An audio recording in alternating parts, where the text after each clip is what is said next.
हैं और प्रदेश की तमाम खबरों के साथ हम आपके समक्ष आ चुके हैं।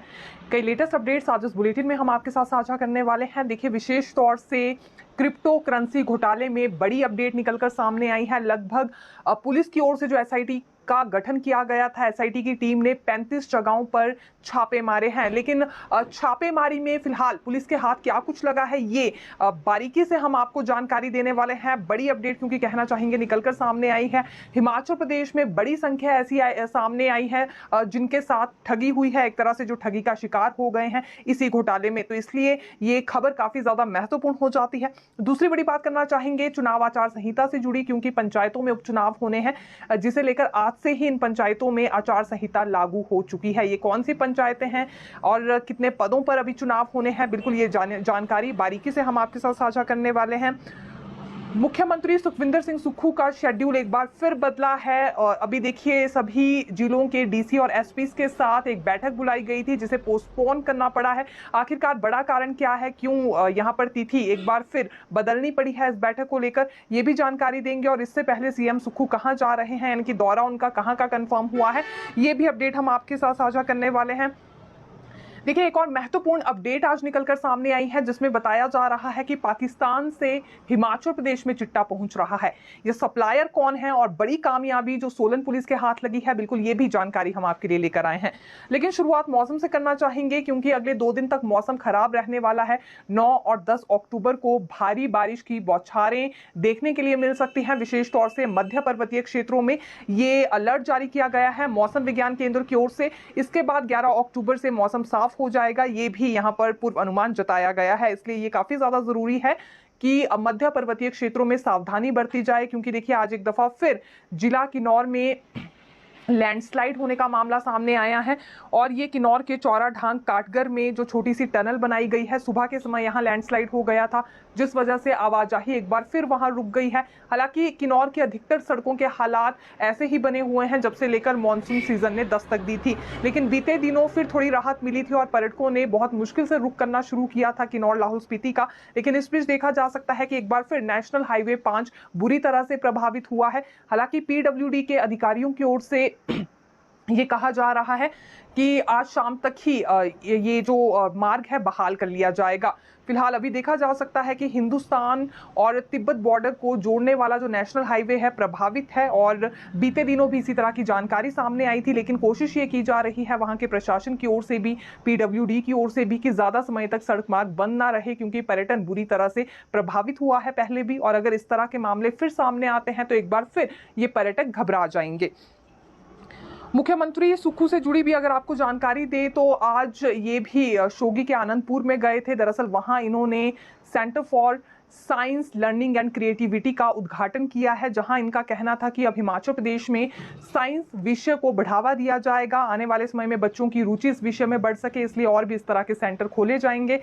हालांकि आनंदपुर में अभी लगभग 60 के करीब छात्र हैं जो कि हॉस्टल में रह रहे हैं, लेकिन अब जिस प्रकार से सेंटर का वहां उद्घाटन हुआ है जो कि 11 करोड़ की लागत से तैयार हुआ था, तो बिल्कुल ये अंदाजा लगाया जा रहा है कि जरूर वहां पर संख्या और ज्यादा छात्रों की बढ़ने वाली है।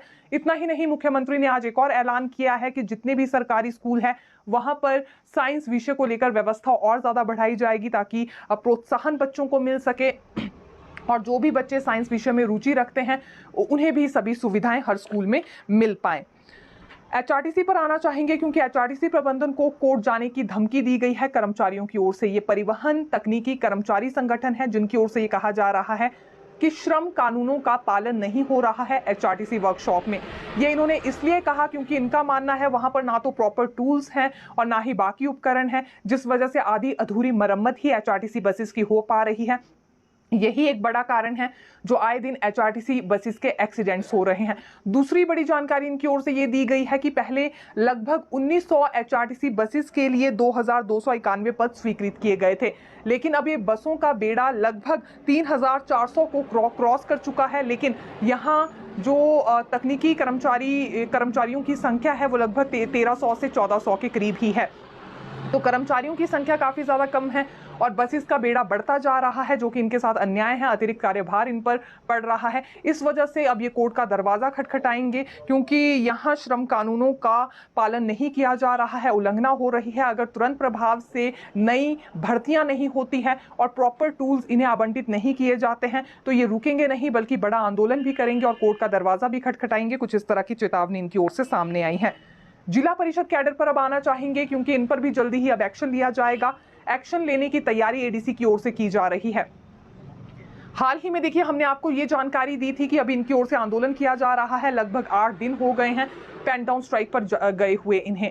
उसके बाद एडीसी की ओर से इन्हें नोटिस जारी किया गया था कि 2 दिन में अपने काम पर ये वापस लौटे, लेकिन इस नोटिस का कोई जवाब तक जिला परिषद कैडर के कर्मचारियों की ओर से नहीं दिया गया है। ये जिला परिषद कैडर के कर्मचारी और अधिकारी संगठन अभी भी स्ट्राइक पर बैठे हुए हैं। हर क्षेत्र में इनकी ओर से प्रदर्शन किया जा रहा है अपनी उसी मांग को लेकर कि पंचायती राज विभाग में इन्हें मर्ज किया जाए। लेकिन जब दिन ज्यादा हो गए थे और पंचायतों का काम प्रभावित होने लगा था तो एडीसी ने नोटिस जारी किया था कि तुरंत प्रभाव से काम पर लौटे, लेकिन जब ये नहीं लौटे हैं तो एक्शन की तैयारी अब इन पर की जा रही है। दूसरी ओर जिला परिषद कैडर के कर्मचारियों और अधिकारियों की ओर से यह दिलासा दिया जा रहा है कि जब तक सरकार इनके मैटर में आदेश जारी नहीं करती है, इनके मर्जर को लेकर, ये नहीं उठने वाले हैं, ना ही अपनी पेन डाउन स्ट्राइक वापस लेंगे। एक तरह से इन्हें अभी सरकार के आदेशों का इंतजार बना हुआ है। हालांकि देखिए, दूसरी ओर कुछ एक ऐसी भी पंचायतें सामने आई हैं जहां पर पंचायतों के प्रधानों ने इनका समर्थन किया है।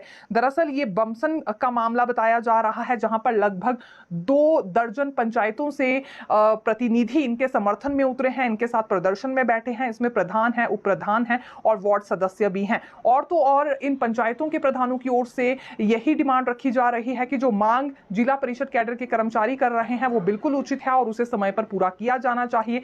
ओपीएस समेत इन्हें सभी लाभ समय से मिलने चाहिए। दूसरी ओर जिला परिषद कैडर की ओर से यह कहा जा रहा है कि पहले तो मुख्यमंत्री और उप मुख्यमंत्री ने यह वायदा किया था कि पहली कैबिनेट में ही इनकी डिमांड को पूरा किया जाएगा, ये मर्ज हो जाएंगे, लेकिन अब कोई भी इनकी नहीं सुन रहा है। ऐसे में इनकी पेन डाउन स्ट्राइक को भी सीरियसली नहीं लिया जा रहा है और आने वाले समय में और ज्यादा उग्र आंदोलन इनकी ओर से किया जाएगा अगर समय रहते ही आदेश सरकार की ओर से जारी नहीं होते हैं। देखिए, अगली बात हम शिक्षा विभाग की भर्ती से जुड़ी करना चाहेंगे, क्योंकि नई भर्ती होने वाली है और ये बात आज शिक्षा मंत्री रोहित ठाकुर की ओर से कही गई है। ये ठियो कॉलेज में गए थे जहां इनकी ओर से ये बताया गया है कि पीजीडी के नए पद भरे जाएंगे। लगभग ये संख्या 585 के करीब है, जिसे लेकर पद विज्ञापित होने वाले हैं। प्रक्रिया जल्दी ही शुरू हो जाएगी। दूसरी ओर इन्होंने ये भी हवाला दिया है कि 6000 पद जिन्हें लेकर स्वीकृति मिल गई है, इन्हें भरने की प्रक्रिया भी जल्दी शुरू होने वाली है, क्योंकि एक प्रकार से राज्य चयन आयोग का गठन हो ही चुका है। हालांकि इस बीच इनका यह भी कहना था कि अभी 1000 के करीब असिस्टेंट प्रोफेसर्स के पद खाली चल रहे थे, जिसमें से 534 को भर दिया गया है और 450 को ज्वाइनिंग भी मिल चुकी है। वहीं 105 प्रधानाचार्यों के खाली पद थे, जिसमें से 85 पद भर लिए गए हैं। तो धीरे धीरे शिक्षा विभाग की ओर से कोशिश की जा रही है कि जो जरूरी पद है और जहां पर काफी संख्या में पद खाली है उन्हें तुरंत प्रभाव से भरा जाए और प्रायोरिटी पर यहाँ दुर्गम क्षेत्रों को रखा जा रहा है। ये बात शिक्षा मंत्री रोहित ठाकुर की ओर से हर जगह पर बताई जा रही है। आज देखिए, शिक्षा क्षेत्र में ही एक और बड़ा मामला सामने आया है। राजधानी शिमला का ये सरकारी स्कूल है फागली, जहां पर एक शिक्षिका ने छात्र की बेरहमी से पिटाई की है।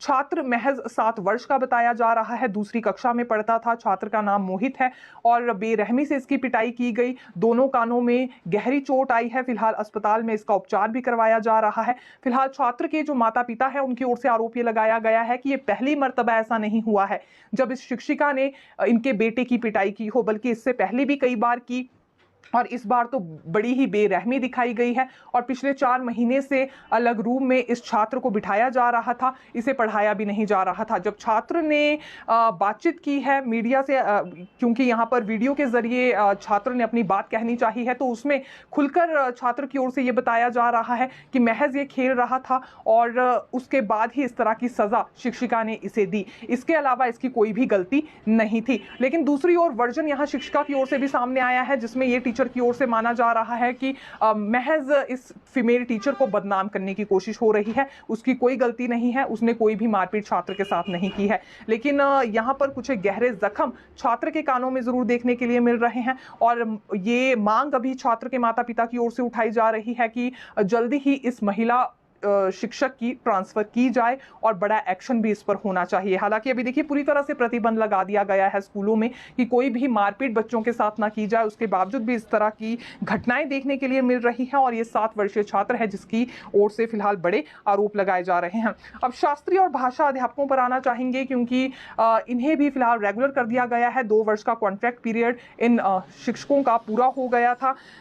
30 सितंबर को इन्होंने अपना कॉन्ट्रैक्ट पीरियड पूरा कर लिया था। उसके बाद कार्मिक विभाग की ओर से निर्देश जारी हुए थे कि जल्द से जल्द इन्हें रेगुलर किया जाए और इसमें काफ़ी ज़्यादा तेज़ गति भी हमें शिक्षा विभाग की ओर से देखने में आई है क्योंकि पहले यहाँ कांगड़ा और हमीरपुर में इस तरह के निर्देश जारी हुए थे। अब यहाँ उपनिदेशक प्रारंभिक शिक्षा शिमला की ओर से ये आदेश जारी हो चुके हैं। लगभग 60 के करीब शास्त्री हैं और 26 भाषा अध्यापक हैं जिन्हें रेगुलर किया गया है। हालांकि देखिए जब कार्मिक विभाग ने निर्देश जारी किए थे तो उसी वक्त स्कूल प्रमुख से इनकी डिटेल मंगवा ली गई थी और अब इन्हें रेगुलर किया गया है। कुछ एक शिक्षक ऐसे भी हैं जिन्होंने बीच में मेडिकल लीव ली थी। हालांकि 2 वर्ष का कॉन्ट्रैक्ट पीरियड पूरा कर चुके हैं तो इस मामले में इन्हें अपना मेडिकल सर्टिफिकेट डिपॉजिट करवाना होगा। उसके बाद ही इन्हें रेगुलर किया जाएगा। कुछ ऐसे भी केसेस क्योंकि अभी सामने आए हैं जिन्होंने मेडिकल लीव ली थी लेकिन सर्टिफिकेट डिपॉजिट नहीं करवाया है, उस वजह से रेगुलर नहीं हो पाए हैं। महत्वपूर्ण खबर आज की ये भी है कि देखिए पाकिस्तान से हिमाचल चिट्टा पहुंच रहा है और इस बात का खुलासा तब हुआ जब सोलन पुलिस के हाथ एक युवक लगा। ये युवक सोलन की ही एक निजी विश्वविद्यालय में अपनी पढ़ाई पूरी कर रहा था। 12 ग्राम चिट्टा जब इससे पकड़ा गया तो लगभग यहाँ 27 सितंबर का वो दिन था जब पुलिस ने इसे रिमांड में लिया था। 13 दिन बाद ये आज खुलासा हो रहा है कि यहाँ पाकिस्तान से ये चिट्टा हिमाचल पहुंच रहा था। दरअसल जो मुख्य आरोपी है यानी कि सप्लायर है ये पाकिस्तान के बॉर्डर पर रह रहा था और वहीं से यहाँ तक चिट्टा पहुंचाने का काम कर रहा था। सोलन पुलिस ने अटारी बॉर्डर से इसे गिरफ्तार भी कर लिया है और इसके अलावा और भी जो बैकवर्ड लिंक्स हैं वो खंगाले जा रहे हैं। 1 से 2 और गिरफ्तारियां इस मामले में हो सकती है, ये सोलन पुलिस अधिकारियों की ओर से बताया जा रहा है। हालांकि ये देखिए पहली कामयाबी यहाँ सोलन पुलिस के हाथ नहीं लगी है बल्कि इससे पहले लगभग 32 के करीब ऐसे केस सामने आए हैं जहां पर पंजाब, उत्तर प्रदेश या अन्य राज्यों से आरोपियों को पकड़ा गया हो। हालांकि इसमें 4 अफ्रीकी नाइजेरियन भी थे जो इससे पहले जानकारी निकलकर सामने आई थी। लेकिन बड़ी बात यह है कि देखिए पाकिस्तान से भी चिट्टे के मामले में हिमाचल प्रदेश के तार जुड़ चुके हैं। पाकिस्तान बॉर्डर से चिट्टा पहुंच रहा है और यहाँ के युवक आगे से आगे फिर उसे सप्लाई कर रहे हैं। फिलहाल किस तरह से इस नेटवर्क को तोड़ा जा सकता है, मुख्य आरोपी कौन कौन है, यही खंगालने में सोलन पुलिस लगी हुई है और बेहतरीन काम भी इस बीच सोलन पुलिस की ओर से किया जा रहा है, ये हम जरूर कहना चाहेंगे।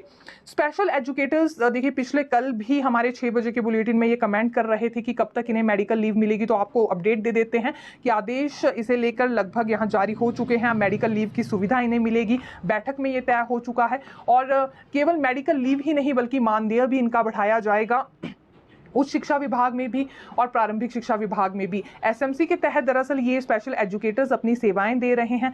ऐसे में पूरे वर्ष भर में 6 मेडिकल लीव्स इन्हें दी जाएंगी, बैठक में तय हो चुका है और जल्दी ही इसे लेकर ऑर्डर्स भी जारी होने वाले हैं। दूसरी बड़ी बात यह है कि मानदेय में भी बढ़ोतरी होने वाली है और ये समग्र शिक्षा विभाग की ओर से संशोधन किया जाएगा इनकी मानदेय बढ़ोतरी को लेकर। हालांकि ये संशोधन कर लिया गया है। फिलहाल देखिए प्रारंभिक शिक्षा विभाग में जो स्पेशल एजुकेटर्स कार्यरत हैं 14,095 रुपए अब इन्हें मिलने वाले हैं। उच्च शिक्षा विभाग में कार्यरत शिक्षकों को 17,936 रुपए संशोधित मानदेय मिलेगा और 1 अक्टूबर से ये लागू होने वाला है, यानी कि इसी महीने से ये अच्छी राहत और सुविधा इन्हें दी जाएगी, जिसे लेकर इन्होंने बड़ा स्ट्रगल भी किया है और इनकी ओर से प्रदर्शन भी किए गए थे। हालांकि बार बार ये मांग रख रहे थे और फिलहाल अब जाकर इनकी मांग सुन ली गई।